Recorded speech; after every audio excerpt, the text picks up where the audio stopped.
दोस्तों सोचो, एक ऐसा मेगा प्रोजेक्ट जो दुनिया के 150 से ज्यादा मुल्कों को जोड़ दे, जहां नए एयरपोर्ट्स, मोटरवेज और सीपोर्ट्स बनने का वादा हो, जहां हर गरीब मुल्क को दुबई और सिंगापुर जैसे सपने दिखाए जाएं। ये सपने थे चाइना के बेल्ट एंड रोड इनिशिएटिव के। एक ऐसा प्रोजेक्ट जिसे 2013 में दुनिया के सामने पेश किया गया और तुरंत इसे प्रोजेक्ट ऑफ द सेंचुरी का टाइटल दे दिया गया। चीन का कहना था कि रेलवे लाइंस, हाईवेज और पोर्ट्स के जरिए एशिया, अफ्रीका और यूरोप एक नए ट्रेड नेटवर्क में बदल जाएंगे, मतलब एक मॉडर्न सिल्क रोड। मगर असली सवाल ये है, क्या ये प्रोजेक्ट सच में गरीब मुल्कों को डेवलपमेंट देता है या ये एक डेट ट्रैप है जो मुल्कों को गुलाम बनाने के लिए डिजाइन किया गया था? चलिए शुरू से समझते हैं। 2013 में चाइना के प्रेसिडेंट शी जिनपिंग ने एक बड़ा ख्वाब देखा। उन्होंने कहा कि एक नई सिल्क रोड बनेगी जो सिर्फ एक सड़क नहीं बल्कि एक नई दुनिया होगी। 140 से ज्यादा मुल्कों ने इंटरेस्ट शो किया। गरीब मुल्कों के लिए ये एक गोल्डन चांस लग रहा था। लोन्स लेने के लिए उन्होंने तुरंत चाइना के पास हाथ बढ़ाया। देखते ही देखते चाइना ने इस प्रोजेक्ट पर 1.2 ट्रिलियन डॉलर्स खर्च कर दिए। मगर ये पैसा सीधा डोनेशन नहीं था, ये लोन्स थे, और वो भी उन मुल्कों को जिन्हें आईएमएफ और वर्ल्ड बैंक ने लोन देने से मना कर दिया था। अब असली ट्विस्ट यहां आता है। ये बीआरआई सिर्फ एक इंफ्रास्ट्रक्चर प्रोजेक्ट नहीं था, ये चाइना का जियोपॉलिटिकल और इकोनॉमिक एजेंडा था। मतलब चाइना के अपने फायदे के लिए दुनिया के सपने बिक रहे थे। चाइना के पास इतनी ज्यादा इंडस्ट्रियल कैपेसिटी थी कि उनको खुद समझ नहीं आ रहा था कि इसका क्या करें। हर साल लाखों इंजीनियर्स ग्रेजुएट हो रहे थे, मगर उनके लिए जॉब्स नहीं थी। तो प्लान बनाया गया कि गरीब मुल्कों को लोन दिया जाए, प्रोजेक्ट्स वहां बनाए जाएं और अपनी ही कंपनीज और लोग भेजकर चाइना की इकोनॉमी को फायदा दिया जाए। लेकिन इस सब के पीछे एक छुपा हुआ ट्रैप था, डेट ट्रैप डिप्लोमेसी। मतलब ऐसे लोन्स जो वापस ही ना हो सकें, और जब मुल्क रीपे ना कर सकें तो अपना पोर्ट, अपनी जमीन या इंफ्रास्ट्रक्चर चाइना को देना पड़े।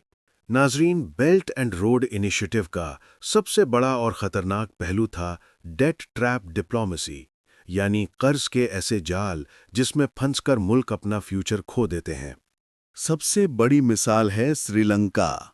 उन्हें दिखाया गया कि अगर वो एक नया डीप सी पोर्ट बनाएंगे तो वो दुबई की तरह एक रीजनल हब बन जाएंगे। लेकिन असलियत कुछ और थी। कोलंबो पोर्ट उनके पास पहले से था, जो काफी सक्सेसफुल चल रहा था, मगर चाइना ने उनको एक और पोर्ट का ख्वाब दिखाया जिसका नाम था हम्बनटोटा। चाइना ने उनको 1.3 बिलियन डॉलर का लोन दिया और शर्त ये रखी कि कंस्ट्रक्शन सिर्फ चाइनीज कंपनीज ही करेंगी। मतलब पैसा भी चाइना का, कॉन्ट्रैक्टर भी चाइना का। लेकिन जब पोर्ट कंप्लीट हुआ तो वहां शिप्स आई ही नहीं। पूरे साल में बस 30 या 40 शिप्स ने स्टॉप ओवर किया। मतलब एक वाइट एलिफेंट प्रोजेक्ट। अब जब रेवेन्यू ही नहीं था तो लोन वापस कैसे होता? आखिरकार 2017 में श्रीलंका मजबूर हो गया और उन्होंने पोर्ट 99 साल के लिए चाइना को लीज पर दे दिया। ये सिर्फ एक पोर्ट का ट्रांसफर नहीं था, ये एक मुल्क की सॉवरेंटी का हिस्सा खोना था। अब उस पोर्ट का पूरा रेवेन्यू चाइना के पास जाता है। मगर श्रीलंका अकेला नहीं था। अफ्रीका का मुल्क ज़ाम्बिया भी इस जाल में फंस गया। उन्होंने अपने इकोनॉमी को मॉडर्न बनाने के लिए चाइनीज लोन्स लिए। ज़ाम्बिया की इकोनॉमी कॉपर एक्सपोर्ट्स पर चलती है, लेकिन चाइनीज लोन्स ने उनकी कमर तोड़ दी। 2020 तक उनके टोटल लोन्स का 43% सिर्फ चाइना के पास था। जब कोविड-19 आया और ट्रेड रुक गई तो ज़ाम्बिया डिफॉल्ट कर गया। मतलब लोन वापस करने के लायक ही नहीं रहा। यह भी डेट ट्रैप की एक मिसाल है। यही पैटर्न दुनिया भर में दिखाई दिया। चीन ने लोन्स दिए, प्रोजेक्ट्स बनाए जो चल ही नहीं सके, और जब मुल्क वापस करने के काबिल ना रहे तो उनके एसेट्स पर कब्जा कर लिया। बेल्ट एंड रोड के नाम पर सिर्फ डेट ट्रैप्स ही नहीं बनाए गए, बल्कि ऐसे प्रोजेक्ट्स भी बने जो किसी काम के ही नहीं थे। इन्हें व्हाइट एलिफेंट प्रोजेक्ट्स कहा जाता है। अफ्रीका के मुल्कों में ऐसे एयरपोर्ट्स और स्टेडियम्स बनाए गए जहां फ्लाइट्स ही नहीं आती थी और मैचेस होने की पॉसिबिलिटी ही नहीं थी। अंगोला में एक शाइनी रेलवे लाइन बनाई गई जो 1.8 बिलियन डॉलर की कॉस्ट से बनी, मगर उस पर रोजाना चलने वाली ट्रेन्स में मुसाफिर उंगलियों पर गिनने लायक होते थे। इसी तरह केन्या में भी एक सुपर एक्सपेंसिव हाईवे और पोर्ट प्रोजेक्ट बनाया गया, जिसमें लोन्स इतने बड़े थे कि उनके रीपेमेंट का खौफ अभी तक उनकी इकोनॉमी को दबा रहा है। मगर सबसे शॉकिंग मिसाल आती है यूरोप के एक छोटे से मुल्क मॉन्टेनेग्रो से। उन्होंने चाइना के लोन पर एक मोटरवे बनवाना स्टार्ट किया, जो सिर्फ एक छोटे स्ट्रेच पर खत्म हो गया। ये मोटरवे उनकी इकोनॉमी के लिए व्हाइट एलिफेंट बन गया।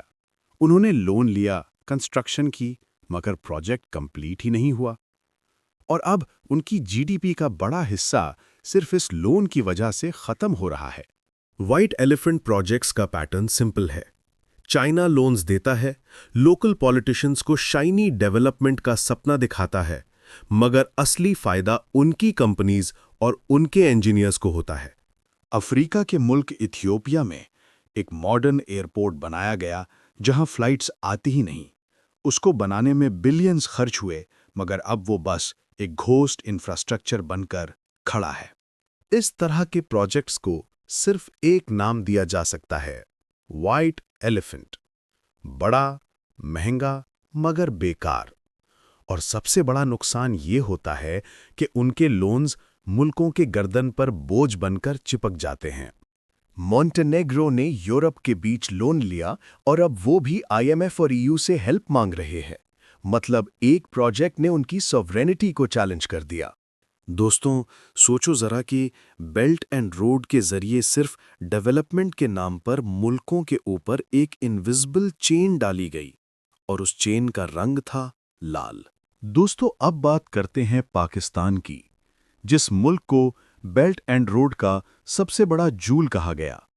CPEC, China Pakistan economic corridor. 2015 में सीपेक का ऐलान हुआ। 62 बिलियन डॉलर का मेगा प्रोजेक्ट जो पाकिस्तान की इकोनॉमी को ट्रांसफॉर्म करने का वादा करता था।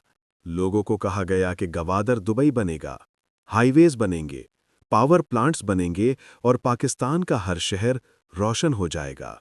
लेकिन असल कहानी थोड़ी अलग थी, क्योंकि ये सब पैसा एक गिफ्ट नहीं था। ये लोन्स थे, और वो भी टफ कंडीशंस के साथ। गवादर पोर्ट जो पाकिस्तान के लिए एक होप था, वो भी अब तक फुल्ली फंक्शनल नहीं है। शिप्स वहां आज भी बहुत कम ही आती हैं। सीपेक के ज्यादातर कॉन्ट्रैक्ट्स चाइनीज कंपनीज के पास गए। मतलब पैसा पाकिस्तान से लोन लेकर आया, मगर वापस चाइना की कंपनीज को ही चला गया। इलेक्ट्रिसिटी के प्रोजेक्ट्स बनाए गए, मगर उनकी कॉस्ट बहुत ज्यादा थी। हर यूनिट पर पाकिस्तान को ज्यादा पैसा देना पड़ता है, और बिजली अभी भी महंगी है।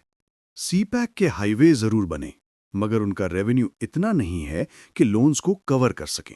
मतलब प्रोजेक्ट्स बन गए, मगर सस्टेनेबल नहीं बने। चीन कहता था कि सीपैक से एम्प्लॉयमेंट का तूफान आएगा, मगर असल में ज्यादातर जॉब्स चाइनीज वर्कर्स को मिली और पाकिस्तानी इंजीनियर्स को साइडलाइन कर दिया गया। अब हालात ये हैं कि पाकिस्तान को हर साल चाइना को बिलियंस ऑफ डॉलर्स वापस देने होते हैं, और जब डॉलर रिजर्व्स कम होते हैं, पाकिस्तान की इकोनॉमी क्राइसिस में चली जाती है। ग्वादर, जो एक इंटरनेशनल हब बनना था, अभी भी एक छोटा फिशिंग टाउन है जहां बिजली और पानी की शॉर्टेज है। लोकल लोग कहते हैं कि उनको अपने ही शहर का फायदा नहीं मिला। नाजरीन, अब जब हम पूरा सफर देखते हैं तो समझ आता है कि बेल्ट एंड रोड इनिशिएटिव शुरू तो हुआ था डेवलपमेंट के ख्वाबों के साथ, लेकिन असलियत में ये एक जियोपॉलिटिकल गेम था। श्रीलंका से लेकर जाम्बिया, मॉन्टेनेग्रो से लेकर इटली तक, हर जगह एक पैटर्न सामने आया। सपने दिए गए, लोन्स दिए गए, और जब वो लोन्स चुकाने मुश्किल हो गए तो सॉवर्निटी सैक्रिफाइस करनी पड़ी। अब दुनिया समझने लगी है कि BRI सिर्फ एक मेगा प्रोजेक्ट नहीं बल्कि एक डेट ट्रैप है। इसीलिए यूरोप ने अपना ग्लोबल गेटवे लॉन्च किया, अमेरिका ने अपना PGII प्लान अनाउंस किया, ताकि डेवलपिंग कंट्रीज के पास ऑल्टरनेटिव हों। मगर सबसे बड़ा सवाल ये है कि क्या मुल्क अपने लिए सही फैसला कर पाएंगे, या फिर वो फिर से उन्हीं ख्वाबों के जाल में फंस जाएंगे जो असल में कभी पूरे ही नहीं होते। नाजरीन, बेल्ट एंड रोड इनिशिएटिव काफी मुल्कों के लिए एक सबक बन चुका है, लेकिन क्या दुनिया इस सबक से सीख पाएगी या नहीं, ये वक्त ही बताएगा।